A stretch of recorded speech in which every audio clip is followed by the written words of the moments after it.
میں نے کہا جیل سے جو باہر نکلتا ہے اس کا سافٹ ویئر اپڈیٹ کر دیا جاتا ہے. میں بتانا چاہتا ہوں کہ میں سافٹ ویئر اپڈیٹ کر کے آیا ہوں. کرم اللہ وجل کریم کی اولاد کی نسبت ہے.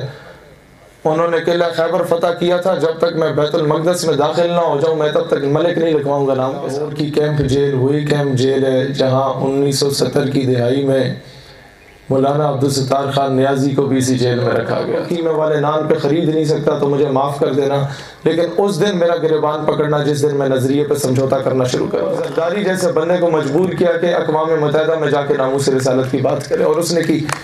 گاؤں والوں نے مجھے اس وقت اگر وہ موقع نہ دیا ہوتا تو آج میں اتنی دلیری کے ساتھ بڑے بڑے وزیروں کے گریبان نہ پکڑ سکتا. الرحمن الرحیم.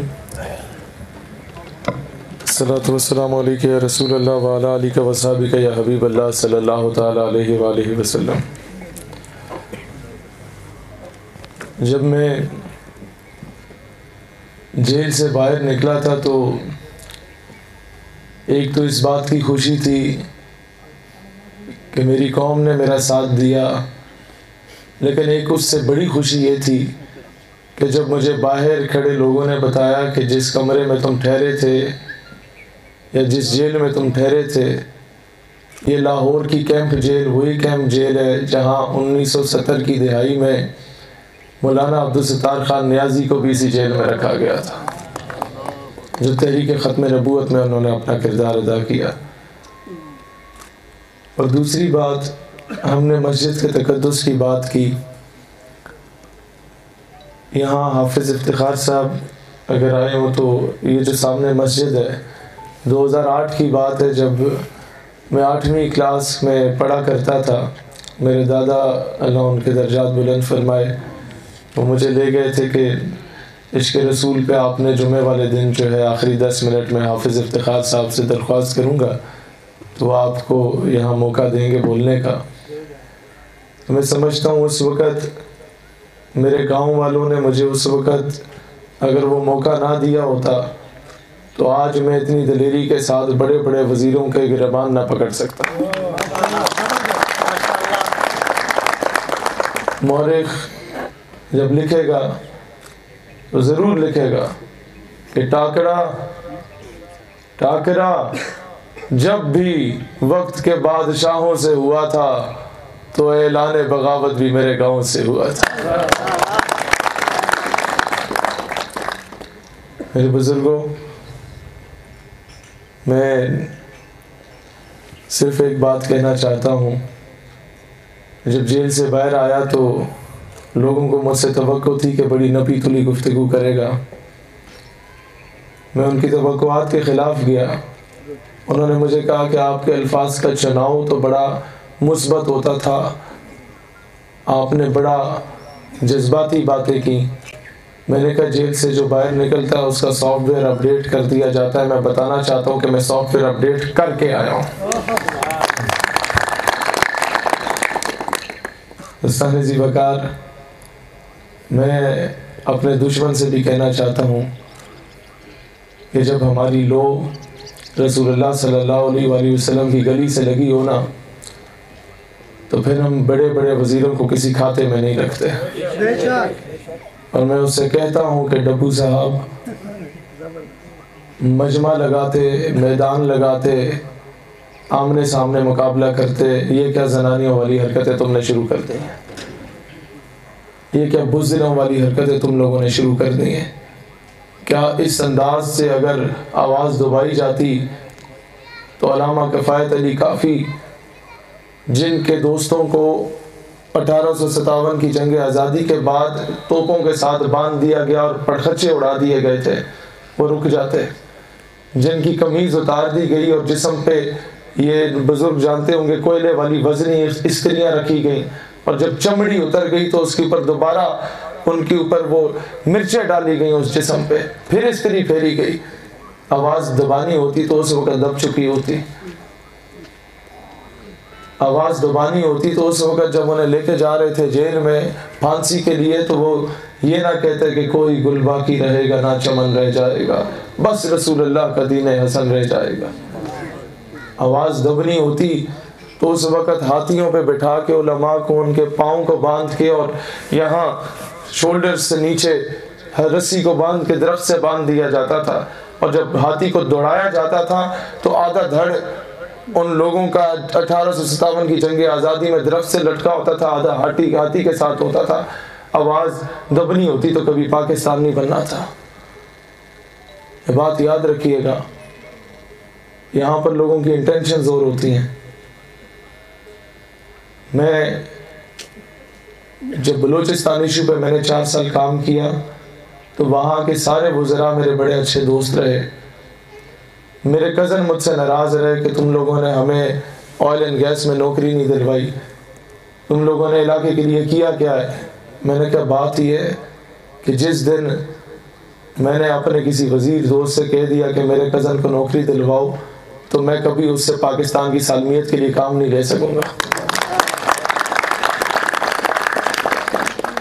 دوستان ذی وقار، میرے اکثر دوست مجھ سے یہاں علاقے کے ناراض ہوتے تھے کہ سڑکیں ٹوٹی ہوئی ہیں، تم وہاں تقریریں کر رہے ہو، وہاں دھرنے دے رہے ہو، ٹیوب ویل نہیں ہے ہماری ڈوکوں پہ، تم وہاں کر رہے ہو، گیس یہاں سے نکلی یہاں نہیں ملی، تم وہاں تقریریں کر رہے ہو۔ میں نے کہا بات یہ ہے کہ میں اگر آپ کے فاتح جنازے میں نہ آ سکا مجھے معاف کر دینا، میں آپ کی شادی بیاہ کی تقریب میں نہ آ سکا، میری سکی کزن، میرے سکے رشتہ داروں کی شادیاں ہوتی ہیں، میں نہیں آ سکتا، مجھے معاف کر دینا، میں آپ کی گلی پکی نہیں کرا سکا، مجھے معاف کر دینا، میں آپ کو بریانی کی پلیٹ پہ خرید نہیں سکتا تو مجھے معاف کر دینا، میں آپ کو قیمے والے نان پہ خرید نہیں سکتا تو مجھے معاف کر دینا۔ لیکن اس دن میرا گریبان پکڑنا جس دن میں نظریے پہ سمجھوتا کرنا شروع کر دوں۔ دوستان ذی وقار، میں نے ہمیشہ سے، کبھی آپ نے نہیں سنا ہوگا میں لوکل سطح پہ کسی چھوٹے موٹے سیاستدان کو للکا رہا ہوں، میں اپنا معیار کبھی نہیں گرایا۔ مجھے فخر ہے کہ جب آج سے 6 سال پہلے امریکی سفارت خانے میں ہمیں بلایا گیا کہ آپ نے وہاں تقریر کرنی ہے، میں پاکستان کا پہلا الحمدللہ نوجوان ہوں جس نے اپنی تقریر کا آغاز امریکی سفیر کی موجودگی میں برما سے کیا، مظلوم مسلمانوں سے، اور افغانستان پہ ختم کیا، پھر کشمیر سے شروع کیا، پھر فلسطین پہ ختم کیا، اور امریکہ کے سفیر اور اس کے سارے سفارت خانے کے عملے کے سامنے انہیں دہشت گرد ڈکلیئر کیا۔ اور جب بات ناموس رسالت کی آئی تو میں وہ انگریزی کی تقریر کرتے کرتے کہا کہ dear excellency, let me to express the extent of my views in my national language because your bloody English linguistic cannot absorb my emotions۔ کہ میں نے میری اپنی زبان سے اپنے جذبات دی نمائندگی کرنے دی اجازت دیتی ونجے کہ میں تو اڈی گھٹیا زبان ہے اپنے جذبات دی نمائندگی نہیں کر سکتا، کہ میرے جذبات میں ایک معاملہ کیونکہ ناموس رسالت ہے۔ تاہم ایک جملہ بولے اسی کہ ہم نے ہر دور میں تقدیس رسالت کے لیے وقت کی تند ہواؤں سے بغاوت کی ہے، چھوڑ کر سلسلہ سیاست کا فسوں فقط ایک نام محمد سے محبت کی ہے۔ میں نے دوستان ذی وقار، جب کام سیٹس کا ڈوئل ڈگری کا ایشو بنا یونیورسٹی کا تو وہاں کے 3000 بچے جو 6.5-7 لاکھ انویسٹ کر کے اپنی ڈگریاں لینے لگے تو ان کی ڈگریاں انہیں نہیں مل رہی تھیں، اس وقت ان کا وہ معاملہ اٹھایا۔ علامہ اقبال نے جس کالج سے پڑھا گورنمنٹ مرے کالج سیالکوٹ، وہ عیسائیوں کو دے دیا گیا، اس کی مسجد بند کر دی گئی۔ 12,000 بچوں کو اس وقت کالج سے نکال کے سڑک پہ بٹھا کے ان کا مسئلہ حل کروایا تھا۔ اس کے بعد فیڈرل بورڈ جو پاکستان کا سب سے بڑا بورڈ ہے وہ بچوں کو فیل کرتے۔ میں آپ کو صرف یہ بتا رہا ہوں کہ میری فیلڈ کیونکہ اسٹوڈنٹ پالیٹکس تھی، یہ والی تھی نہیں، تو میں نے اس میں کیا کیا، میں کونسلر بھی نہیں تھا، میں نے ایک ادنا سے آدمی کی حیثیت میں کیا کیا کہ وہ فیڈرل بورڈ کا اس کے چیئرمین میں کے دفتر میں 22 گریڈ کے افسر کے دفتر میں میڈیا لے کے گیا، وہاں پر وہ معاملہ میں نے بچوں کا حل کروایا۔ امریکی سفارت خانے پہ جب امریکہ نے 2012 میں گستاخانہ فلم بنائی، میں ایف ایس سی کا تھا، جتنا یہ 16 سال کا بچہ ہوتا ہے، میں پنڈی کچہری کا 1000 وکیل اور 2000 نوجوانوں کو لے کے امریکی سفارت خانہ بند کروانے کے لیے نکلا تھا، اور اس کے اگلے دن ہی بلکہ وہ شام کو رحمان ملک پیپلز پارٹی کا دور تھا ہمارا، وہ ہوتا تھا کیا کہتے ہیں وزیر داخلہ ہوتا تھا، 2012-13 کی بات ہوگی، وہ وزیر داخلہ ہوتا تھا، اس نے ہمارے اس احتجاج کو دیکھ کے میڈیا پہ آ کے اعلان کیا کہ کل پورے پاکستان میں یوم عشق رسول منایا جائے گا، اور زرداری جیسے بندے کو مجبور کیا کہ اقوام متحدہ میں جا کے ناموس رسالت کی بات کرے، اور اس نے کی۔ اس کے بعد 2018 میں عمران خان حلف اٹھا رہا تھا 17 اگست کو، وزیر اعظم بننے کے بعد اس کی پہلی تقریر تھی، اور اس کے باہر ڈپلومیٹک انکلیو کو 25-30 ہزار شکان رسول کے ساتھ ہم لوگوں نے سیل کر دیا تھا، اور اسمبلی میں جو پہلی قرارداد پیش ہوئی تھی وہ ہالینڈ میں شائع ہونے والے گستاخانہ خاکوں کے خلاف پیش ہوئی تھی اس وجہ سے۔ اور اس کے بعد ہم اس قابل تو نہیں تھے، نہ ہم کامیاب ہو سکے سفارت خانہ بند کرانے میں، لیکن میں ضرور بتا سکتا ہوں کہ اقوام متحدہ جہاں پوری دنیا کے فرعون بیٹھے تھے وہاں، اور OIC تمام اسلامی ممالک میں اگر پہلی آواز اٹھی تو پاکستان سے ہم نے آواز اٹھوائی تھی۔ اس کے بعد فرانسیسی سفارت خانے کا معاملہ آیا تو 12 ربیع الاول کو جب پورا پاکستان میلاد کے جلوس منا رہا تھا، ہم نے کہا ہم کس منہ سے آقا کی میلاد کا جشن منائیں گے جب ان کی شان میں گستاخیاں ہو رہی ہیں۔ ہم نے پورے پاکستان سے نوجوان اکٹھا کیا اور پھر فرانسیسی سفارت خانے کو بند کرنے کی بات کی۔ وہ بند ہوتا ہے یا نہیں ہوتا، کم از کم ہم بروز حشر یہ آقا کو ضرور کہہ پائیں گے، آقا ہم بہت ہی کم تر قسم کے لوگ تھے، ہم سے اور کچھ نہیں ہوا، کم از کم ہم میدان میں پروانے کی طرح نکل آئے تھے۔ دوستان ذی وقار، اب 26 سال کا ہوں میں، 16 سال کی عمر سے شروع کیا سارا سلسلہ، مجھے 10 سال ہو گئے ہیں۔ ساری باتیں بتانے کا مقصد یہ ہے کہ ہم نے دنیا کے کسی فرعون کو نہیں بخشا، اس کے باوجود میرے گھر میں چولہا جلتا ہے، اس کے باوجود میرا دانہ پانی بند نہیں ہوا، اس کے باوجود میں زندہ ہوں۔ اس لیے آپ بھی حق کا ساتھ دیں تو آپ کو بھی موت نہیں پڑے گی۔ میں اس قوم کو یہ کہنا چاہتا ہوں۔ دوستان ذی وقار، آج تک ہمارا نظام بہتر کیوں نہیں ہوا کہ ہم نے بحیثیت قوم اپنا جو معیار ہے اتنا گرا دیا کہ ہم 50 روپے کے قیمے والے نان پہ اپنے ضمیر کا سمجھوتا کر لیتے ہیں، اور جن کو ہم الیکٹ کرتے ہیں وہ کم ظرف لوگ، کبھی بھی قومی سطح پہ انہوں نے بات نہیں کی، انہوں نے قوم کا سودا کیا وہاں پہ۔ دوستان ذی وقار، 18 سال سے ڈاکٹر عافیہ صدیقی کے نام پہ سیاست کی گئی، 2.5 سال ہو چکے ان کا نام لینے والا کوئی نہیں ہے۔ مجھے فخر ہے کہ پچھلے 4 سالوں کے بعد دوبارہ جب ڈاکٹر عافیہ صدیقی کا کیس اسلام آباد ہائی کورٹ میں کھولا گیا، وہ قوم کی بیٹی جو امریکہ میں قید ہے، اس کے کیس کو دوبارہ کھلوانے میں ہم لوگوں نے اپنا رول پلے کیا تھا۔ ہم لوگ نہ حکومت میں رہے نہ اپوزیشن کی کوئی بہت تکڑی جماعت رہے، ہم لوگ چند نوجوانوں سے وہ قافلہ شروع ہوا، لیکن اللہ کی اتنی کرم نوازی ہے کہ اب تک ہم لوگوں نے جو کچھ اچیو کیا، جو کچھ حاصل کیا، وہ شاید ملک کی بڑی بڑی سیاسی جماعتوں نے حاصل نہ کیا ہو۔ مجھے فخر حاصل ہے، میں ادھر گاؤں میں تھا، میرے تایا کی فوتگی ہوئی تھی الطاف صاحب کی۔ جب مجھے پتہ چلا، فوتگی کا دوسرا تیسرا دن تھا، گھر پورا سوگ میں تھا، اور مجھے پتہ تھا کہ اس معاملے پہ میں گرفتار ہو سکتا ہوں۔ جب پتہ چلا کہ 27 دن ہو گئے، ایک بندہ پارلیمنٹ سے 1 کلومیٹر کے فاصلے پہ اسلام آباد میں اسرائیل کا جھنڈا لگا کے بیٹھا ہوا ہے، وہ اسرائیل جو میرے فلسطین کی مظلوم بہنوں پہ، مسلمان بہنوں کے ساتھ زیادتی کرتا ہے، جس نے بیت المقدس اور مسجد الاقصی قبلہ اول پہ قبضہ کیا ہوا ہے، 27 دن سے کسی کی جرت نہیں اس بندے کو جا کے اٹھا کے لائے۔ یہاں میرے تایا کا سوئم تھا، لیکن میں نے کہا خاندان کی ناراضگیاں ہوتی رہیں گی، نظریے پہ سمجھوتا نہیں کرنا۔ میں یہاں سے گاڑی دوڑا کے لے کے گیا، 27 دن سے بیٹھے ہوئے اس بدبخت کو لتر مار کے اٹھانے والے بھی ہم لوگ ہیں الحمدللہ۔ دنیا کو بتایا فلسطین پہ سمجھوتا نہیں۔ دوستان ذی وقار، صرف مختصراً ایک بات کہنا چاہوں گا کہ ہم لوگوں نے ان چیزوں کو سمجھنا ہے۔ کب تک یہ خان ملک چودھری، جن کے باپ زادے 1857 کی جنگ آزادی کے بعد مسلمانوں کی مخبریاں کرتے تھے، تاریخ اٹھاؤ، اس میں لکھا ہوا ہے کہ ایک ایک مجاہد کو شہید کرنے کے لیے 20 روپے ملا کرتے تھے، اور دوسرا انگریزوں نے یہ اعلان کیا تھا کہ اگر آپ ایک مجاہد کی مخبری کریں گے اور ہم اس مخبری کے مطابق اسے قتل کر دیتے ہیں، شہید کر دیتے ہیں، تو اس کی ساری جائیداد تمہیں مل جائے گی۔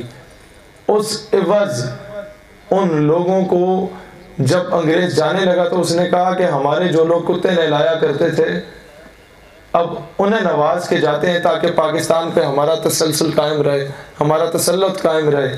انہوں نے کیا کیا کہ انہیں گھوڑے پہ بٹھایا اور سر پہ دستار باندھی اور کہا کہ دوڑاؤ گھوڑے، جب تک مغرب نہیں ہوتی گھوڑے کو دوڑاتے رہو۔ مغرب کے وقت تک گھوڑا جتنے گاؤں کا سفر کرتا تھا انگریز کہتا تھا کہ یہ گاؤں تمہارے ہو گئے، تم یہاں کے نواب ہو گئے۔ مجھے افسوس سے کہنا پڑتا ہے پچھلے 70 سالوں سے میری 22 کروڑ عوام نے انگریزوں کے کتے نہلانے والوں کی غلامی کی ہے۔ اب نہیں کرنے دیں گے انشاءاللہ تعالی، اب نہیں کرنے دیں گے انشاءاللہ۔ ماضی میں ایسی آوازیں اٹھتی تھیں تو دبا دی جاتی تھی، ماضی میں ایسی آوازیں اٹھتی تھی تو سافٹ ویئر اپڈیٹ کر دیا جاتا تھا۔ اگر سافٹ ویئر اپڈیٹ نہیں ہوا تو اس کی سب سے بڑی وجہ یہ ہے کہ میرے لاہور پہنچنے سے پہلے جب پیغام پھیل گیا تو 15 شہروں میں احتجاج شروع تھے، اور دوسری بڑی وجہ یہ ہے کہ پاکستان کے سارے وکیلوں کو لے کے ارشد حمید صاحب 3 دن تک وہاں سے اٹھے نہیں تھے جب تک میں وہاں جیل سے باہر نہیں آیا تھا۔ حسین ذی وقار، میں یہاں کس کس کا شکریہ ادا کروں کہ جن لوگوں نے، مجھے وہم و گمان میں نہیں تھا کہ کتنے عرصے سے کوئی چھوٹے چھوٹے معاملوں پہ ہمارے خاندان آپس میں اختلافات رکھتے تھے گاؤں میں ان کا بھی شکر گزار ہوں کہ فائت جنازے ختم ہو گئے تھے لیکن نظریے کی بات آئی تو وہ سب سے پہلے ہمارے حمایت میں کھڑے ہوئے تھے۔ میں اب بھی یہ کہنا چاہتا ہوں یہاں سے اپنے بزرگوں کی اجازت سے کہ آج کے بعد میں آپ گاؤں والوں سے درخواست کرتا ہوں کہ یہ جتنے سیاستدان ہیں یہ آپ کو لڑواتے ہیں، اور جب بھی کوئی شادی بیاہ ہوتی ہے تو آپ نے ان سارے بڑے ایم این اے اور ان کے کینڈیڈیٹس کو ایک ہی میز پہ پایا ہوگا، لہٰذا ان کے پیچھے ایک دوسرے کا راہ نہ بند کیا کرو، ان کے پیچھے ایک دوسرے سے برادریاں ختم نہ کرو، ان کے پیچھے ایک دوسرے کا گریبان نہ پکڑو۔ میں اپنے گاؤں والوں کو، اپنے علاقے والے کو صرف اتنا کہنا چاہوں گا، تمہارا جمہوری حق ہے، ہماری حمایت کرو یا کسی کی حمایت کرو، لیکن کم از کم جب ایک دوسرے سے سینے ملو تو دل میں کسی قسم کی بغاوت یا کسی قسم کی عدوت نہ رکھو۔ جب ملو تو ایسی ملو جس سے 2 مسلمان بھائی ایک دوسرے کو ملنے کا حق رکھتے ہیں۔ یقین کرو ہمارا گاؤں خوشحال ہو جائے گا، یقین کرو ہمارا علاقہ خوشحال ہو جائے گا۔ اور میں ایک اور چیز بتانا چاہتا ہوں، آج کے بعد جنگ بجلی پانی گیس کی نہیں ہے، آج کے بعد جنگ نظریے کی جنگ ہے۔ جب قوم کی بیٹی اٹھا کے اغیار کے ہاتھوں میں بیچ دی جائے نا تو پھر بجلی کا مطالبہ نہیں کیا جاتا، کیونکہ قومیں بجلی پانی گیس سے نہیں بنتی، قومیں ڈھوک دوسے کے ٹیوب ویل سے نہیں بنتی، قومیں غیرت سے بنتی۔ تو بات یاد رکھیے گا کہ ہم لوگ جس دن اس قابل ہو گئے کہ اپنی کشمیری بہن کے سر پہ دوپٹہ دے دینا، پھر ہماری جیب میں چاہے ٹکا بھی نہ ہو، ہم سر اٹھا کے دشمن کو آنکھوں میں آنکھیں ڈال کے بات کر سکتے ہیں۔ یہ چیز سمجھیں۔ میں اس لیے کہہ رہا ہوں کہ مجھ سے بہت کوتاہیاں ہوں گی کہ اگر میں آپ لوگوں کے پاس غمی خوشی میں آؤں نہ ہوں، اسے معاف کر دینا، گریبان تب پکڑنا جب اسلام کے بارے میں کوئی مشکل وقت ہو اور میں گھر میں چھپ کے بیٹھا ہوں۔ میں آپ کو ہمیشہ میدان میں نظر آؤں گا انشاءاللہ تعالی۔ حسین ذی وقار، میں اپنے والد محترم کا، اپنے خاندان کا، اپنے کزنز کا جو برداشت کرتے رہتے ہیں مجھے، اور سب سے بڑھ کے اپنے دوستوں کا جو ہر حال میں، ہر مشکل وقت میں، خوشی میں ہونا ہو، مشکل وقت میں مجھ سے پہلے وہاں پہنچے ہوتے ہیں۔ میرے وہم و گمان میں نہیں تھا کہ جب یہ 8-10 پولیس کی گاڑیاں یہاں ایک کوٹ سجی کے نکڑ پہ کھڑی ہوئی تھی کہ یہاں سے نہ بھاگ جائے، تو ایک رنگلی کے انٹرنس پہ کھڑی تھی، اور یہ لاہور سے ڈی ایس پی کی قیادت میں آئے تھے کہ اسے موبائل ہاتھ لگانے ہی نہ دیا جائے، فوراً گرفتار کر کے لے جایا جائے۔ میرے وہم و گمان میں ہی نہیں تھا کہ میرے اٹک سے احمد رضا کی قیادت میں قافلہ پہلے وہ تھانے میں ہمارا استقبال کرنے کے لیے پہنچا ہوگا۔ یہ وہ لوگ ہیں جن لوگوں نے اپنی راتوں کو نہیں دیکھا، دن کو نہیں دیکھا، یہ وہ لوگ ہیں. میں میرے وہم و گمان میں نہیں تھا.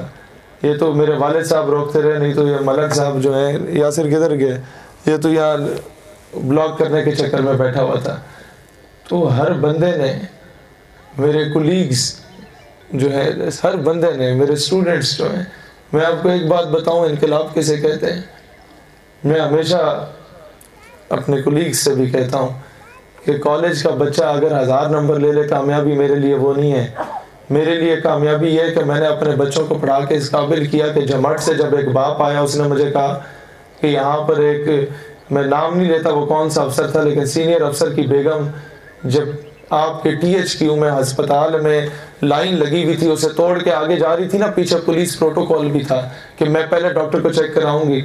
تو اس بچی کے باپ نے کہا کہ آپ کی جو اسٹوڈنٹ ہے، اس نے اس کا ہاتھ پکڑ لیا کہ خبردار جو اندر گئی. میں نے کہا یہ جو 7-8 کروڑ کا خرچہ ہمارے باپ دادے نے کیا ہے نا، اس کا حق ادا ہوا 1000 نمبر سے ادا نہیں ہوتا. یہ قوم غلامی سے نکل رہی ہے، یہ قوم پھونکے بھرنے سے نکل رہی ہے. یہ قوم یہ نہیں کہتی وہ ملک صاحب، وہ جی چودھری صاحب، وہ جی نواب صاحب. کون سے صاحب؟ ملک میں مشکل وقت آتا ہے تو یہ سارے نواب جو ہے بیٹھ دفعہ ہو جاتے ہیں. کون سے نواب صاحب؟ ہمارے لیے نواب ملک چودھری وہی ہے جس کی تنخواہ 8,000 ہو، صرف ایلیٹ فورس کے سپاہی ہو، اور بڑے بڑے گورنر کے سینے چھلنی کر کے آ جاتا. ساڈا نواب بھی ہوئی ہے تو چودھری ہوئی ہے، ملک بھی ہوئی ہے. میں نے آج تک اپنے نام کے ساتھ ملک کیوں نہیں لکھوایا؟ پتہ آپ لوگوں کو؟ میں شہیر حیدر ملک، میرا ID کارڈ پہ نام ہے، شہید سیالوی کے نام سے لوگ جانتے، کیوں نہیں لکھوایا؟ میں نے کہا ملک بہت بڑی نسبت ہے. یہ حضرت عباس ابن حیدر، حضرت علی کرم اللہ وجہ الکریم کی اولاد کی نسبت ہے. انہوں نے قلعہ خیبر فتح کیا تھا. جب تک میں بیت المقدس میں داخل نہ ہو جاؤں، میں تب تک ملک نہیں لکھواؤں گا نام کے ساتھ. نسبت کا پاس رکھنا ہوتا ہے. بندہ کسی منہ متھے کے ساتھ جائے اچھا لگتا ہے. تو میں صرف ایک درخواست کروں گا، آپ کا کسی سے بھی سیاسی اختلاف ہو، مسلکی اختلاف ہو، اپنی طرف رکھیں، لیکن اس نظریے کے لیے جب بھی بات ہو تو مجھے اپنا پورا پنڈ ایک ہی پلیٹ فارم پہ نظر آنا چاہیے. پاکستان ہمیشہ زندہ باد. تمام بزرگوں، بھائیوں، آپ سب بھی زندہ باد. بہت شکریہ، جزاک اللہ خیر. میں اینڈ پہ اپنے چچا جان ارشد حمید ایڈوکیٹ سے درخواست کرتا ہوں کہ شکریہ کے لیے آپ اسٹیج پہ آئے اور آپ لوگوں سے میں بھی گفتگو